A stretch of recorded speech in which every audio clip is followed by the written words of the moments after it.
Wagwan guys, I recently began a fixed price contract on Upwork with a new client last week. Although it was a test project and I am not a big fan of test projects at all, since I am not a beginner in this multimedia content creation thing, writing, video editing and design.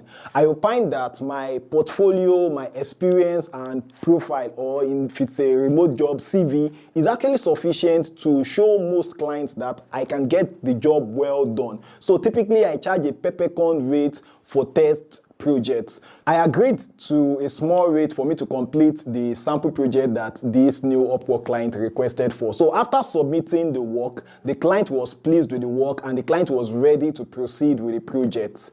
Have you done a test project before? I would like to know in the comment section. And if you're new to this channel, welcome and please subscribe. You will get value for it. So this trial project reminded me that a test project on Upwork or anywhere isn't just about you proving your skills to the prospective client. As a freelancer, it is also an opportunity for you to assess the prospective client, to assess the project more closely and gauge the client's communication style. So you can observe if there is any unmentioned requirement that actually surfaces during the project, and it helps you to evaluate the actual project demand. Experience helps me to estimate fixed price for contract, but sometimes some projects, especially when the client is not fully decided, can become more complex or more simpler than you guys actually discussed initially. So taking a trial project can save both parties, both you as a freelancer and the client, from potential misunderstanding down the line. So do you agree with this perspective on test projects?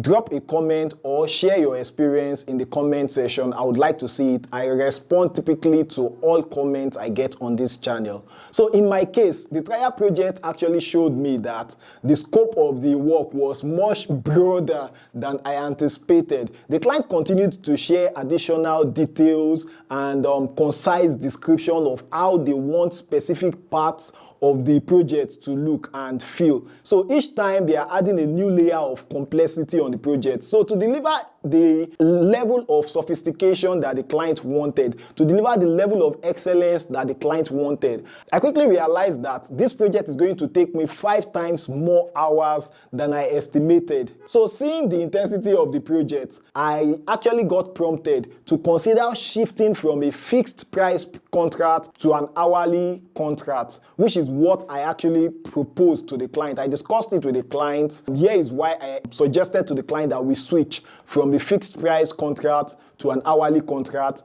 I didn't tell the client I would not continue the project if he doesn't make that switch, but I knew I would not continue the project if he doesn't make that switch. So hourly contract allows for more flexibility and fairer compensation, when a project's requirements are likely to evolve as you guys go on. So working with a creative client often means that they would come up with new ideas as the project progresses, and that is good. And hourly billing helps to accommodate these changes without the need to start renegotiating fees constantly with the client. Otherwise, fixed price projects can hit a roadblock with freelancers feeling underpaid or just feeling frustrated by the frequent scope adjustments by clients. This may lead to extra charge that can feel cumbersome even for the client. So sometimes fixed price contracts don't work on Upwork. So what do you think about hourly versus fixed price contracts? Which one works best for you? Let's discuss in the comment section. So after explaining my reasoning to the client, I proposed switching to an hourly rate. The client understood my perspective, but he wanted us to negotiate a new rate. He could not pay the hourly rate I was proposing, and that is a better negotiation than a fixed price for that particular project. So we discussed and then we reached a consensus. We reached an agreement that works for both of us as regards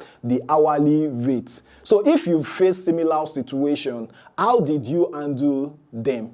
a case whereby the client keep changing the scope of the project, let us know in the comment section. Then tell us whether you guys eventually switched to an hourly contract, or the client ended up feeling frustrated, or you ended up feeling frustrated. So now let's talk about the critical takeaways for freelancers and independent contractors. Number one, test projects are not for clients only. They are not for the client to assess you. They help you also as a freelancer, as an independent contractor, to understand the actual project demand, the client style, and whether the scope actually aligns with the initial discussions that you guys have on Zoom or anywhere. Number two is that projects often benefit from hourly rate model than fixed rate model sometimes, especially when they are flexible, especially when the scope changes. And that is because hourly rate project, like I said, provide flexibility and fair compensation when scope changes a lot.